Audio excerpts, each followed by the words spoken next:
Eu quero começar, já que o Vitor é o convidado, Márcio, quero saber dele, a relação dele com o filme na época. E depois ele fala com a relação do filme hoje. Mas primeiro da época. Fala aí, Vitor.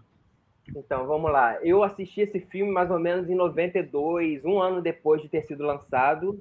Eu aluguei numa locadora e até hoje eu guardo a capinha do VHS, ó. Peraí. Não sei mexer nisso aqui, não. Aí. Que legal. Aí, na época, eu pegava onda, eu ouvia muito Guns N' Roses, surf music, reggae, essas coisas que estavam passando nessa época, depois do Rock in Rio 2. E depois que eu assisti esse filme, eu saí buscando todas as referências. Ali no filme, eles citam Bob Dylan, tem Velvet Underground na trilha sonora, e, como eu estava falando, nem Beatles eu conhecia direito, muito pouco. Só a parte mais... Ferris Bueller, Please Please Me. Eu fui ouvir Sgt. Peppers bem depois, 94, no meio da Copa do Mundo de 94. E antes do filme, eu já tinha ouvido o The Doors só através desse disco aqui, ó, que era o preferido da minha irmã. Na última faixa, Rádio Pirata, o Paulo Ricardo coloca na música incidental Light My Fire. E era a parte que eu mais gostava do filme, da música. Disco, sem nem saber quem é Jim Morrison, quem é The Doors. E depois teve Os Garotos Perdidos, que tinha aquela imagem linda lá na caverna. A música People Are Strange. Mas foi de uma forma subliminar, assim, eu não sabia quem era o artista nem nada. Mas esse aqui é só o início do papo. Depois eu vou mostrar para vocês, ó, minha parafernália aqui, minha memorabilia. Legal. E eu me tornei muito fã. E como você avalia o filme hoje, passado 32 anos? Eu não consigo assistir até o final. Eu começo a assistir até a cena do deserto. Aí depois... Gente, esse filme, a gente vai falar, tem muito spoiler. Vocês têm que ter assistido esse filme antes. Boa, bem lembrado. Vai contar tudo do filme, imagens do filme. Até porque é uma história que já foi, né? O cara, todo mundo sabe, né? O Jim Morrison foi vocalista do The Doors, morreu e tudo. Mas o filme, sim, tá recheado de spoiler. Eu sou apaixonado pelo filme até a parte do The End. Quando acaba a parte do The End, eu enjoei pra frente. Entendi. Tem muitas cenas muito falsas, ridículas, eu não curto mais. Exageradas, né? Eu prefiro ver When You're Strange, que é com o verdadeiro. Os documentários. Não, eu te entendo totalmente. E você, Márcio, como é que foi o filme? Como você recebeu o filme na época? Qual foi a sua relação com o filme? Você também pirou o cabeção que nem a gente? O Márcio, diferente da gente, teve a sorte de já conhecer o som do The Doors ali, já tinha feito a cabeça dele e tudo. Para mim e para o Vitor foi com o filme. Eu em 91, com o Vitor em 92. E hoje, como você vê o filme, Márcio? Queria que você passasse aí na época e agora.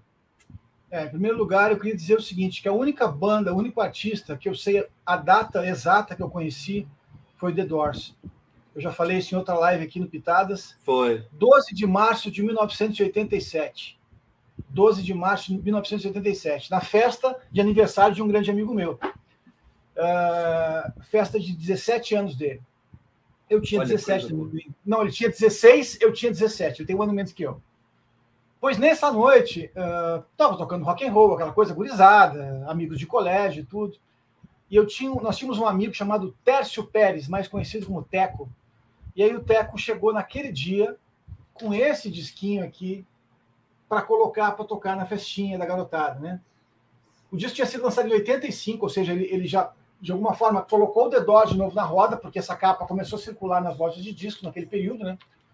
Em 87, ele simplesmente acabou com a festa, né? Porque eu saí de lá com esse disco embaixo do meu braço, eu falei, bicho, eu sinto muito, eu tenho que fazer uma fitinha disso aqui. É porque se fazia fita cassete, né? E, obviamente, aqui foi o meu início. Eu acho que, e na verdade, quem conhece a coletânea sabe que é um belo início, que passa o rodo na carreira do Doors de uma forma muito legal. São dois álbuns. Dois discos, né? Um álbum duplo. Exatamente. E a partir de então, eu comecei a me ligar em Doors. E aí a gente vai lembrar o seguinte, que naquele período, nos anos 1980, existia uma revista chamada Bis. E a Bis trazia, eventualmente, detalhes falando do Doors. Me lembro, esse disco, quando saiu, ele... depois, em revistas antigas, eu acabei resgatando essa resenha. Mas, ou seja, comecei a ficar mais antenado com o Doors, né? Sim. E os discos do Doors sempre foram muito difíceis de conseguir no Brasil. A não ser o Morrison Hotel, que é um disco... essa é uma reedição já falando de... Aqui já é quando o filme lançou. A sua que você tá falando foi bem anterior, quando era outro logotipo até, mais antigo. Isso. Então, Sal, quando o filme saiu em 91, eu sabia muito bem quem era Doors. Tipo assim, estava ligado, estava realmente assim, pronto para ver o filme.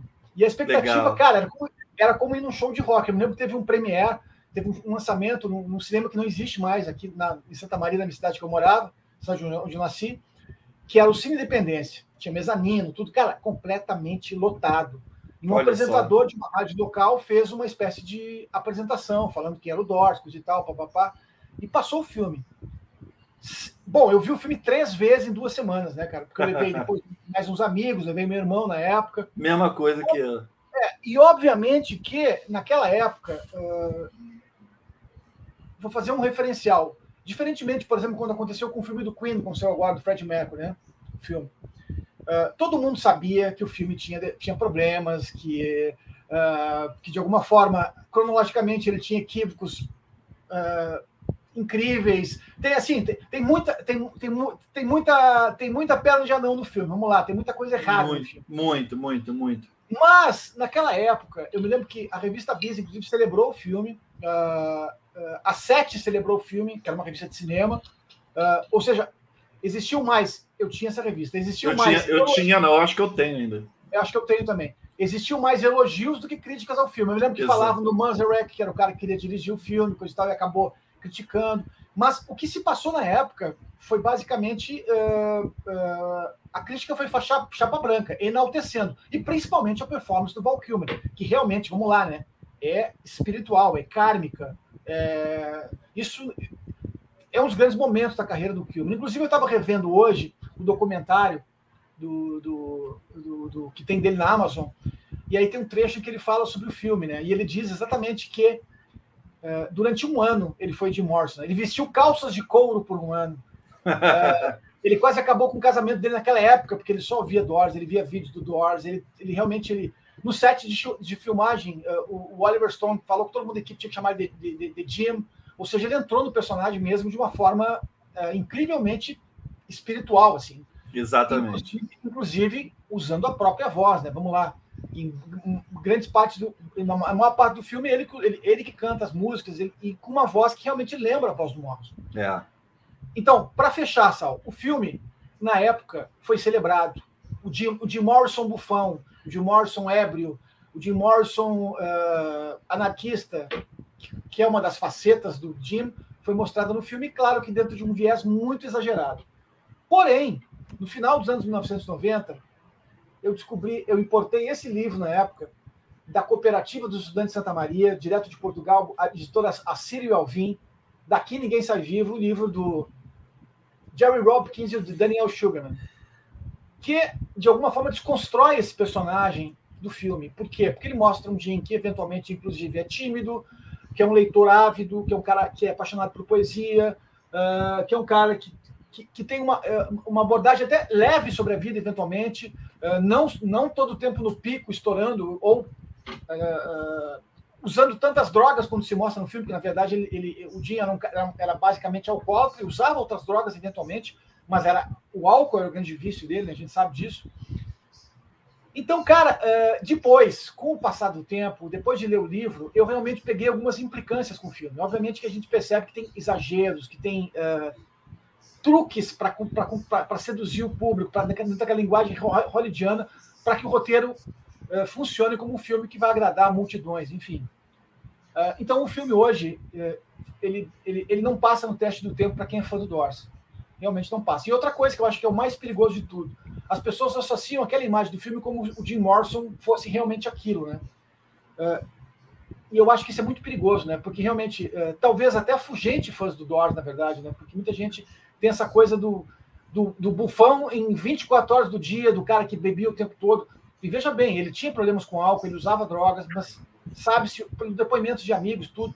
E o documentário que tu me passou, Sal, que eu sei que foi o nosso amigo do Viagem Nostálgica. Foi o Vitor, o Vitor que passou. É sensacional, realmente, dei uma olhada agora de tarde. Então, ele alerta para muitos desses pontos, né? Mas, para finalizar, quais são os méritos do filme, para mim? Cara, em primeiro lugar, Val Kilmer. Segundo lugar, as passagens de show são sensacionais, vamos lá. Reprisa muito do espírito da coisa, né? De como realmente o Doors era. Se tu comparar com vídeos, por exemplo, é claro que tem descolando aquela imagem cinematográfica, aquela coisa hollywoodiana. Cara, é muito bem feito. É encantador o filme nesse quesito, né? Assim como existem momentos no filme, momentos da dramatização, que são muito bons, né? E a gente sabe que existem recursos para contar histórias, às vezes, que não são exatamente como a gente leu nos livros, como realmente se deu a história, mas são recursos de roteiro para conseguir amarrar a história do Jim, né? E do Doors. Mas o filme tem ótimos momentos, mas realmente ele desliza pra caramba dentro dessa abordagem de colocar o Jim Morrison como uma pessoa autodestrutiva de uma forma tão avassaladora como realmente ele até foi na vida. Mas eu acho que existiu vários Jim Morrison, e esse filme basicamente mostra apenas um, que é esse. O Jim Morrison. Ele não foi só aquilo. Não, eu entendo bem, e ainda mais hoje, né? A quem vai tomar contato com o The Doors, com o Jim Morrison, hoje, através do filme, o olhar de hoje já é mais crítico, né, do que o olhar que tínhamos ainda em 91 também. É um outro diferencial, e aquilo que você falou, é muito perigoso para taxar o Jim Morrison numa figura só. E outra coisa, Sal, só para finalizar, para deixar bem claro, nos anos 1990, por exemplo, hoje, a gente fala de biografias musicais, livros de música, cara, tem opções mil de saber sobre Doors hoje, por exemplo. Sim, a gente vai falar sobre isso. Hoje no Brasil, nos últimos 20 anos, ela evoluiu muito. Mas nos anos 1990, nós só tínhamos a revista Bis, por exemplo, algum outro periódico, tinha poucas informações. A Veja saindo uma nota do filme lá, coisa e tal. Então, existiam poucas informações, pouca profundidade no tema.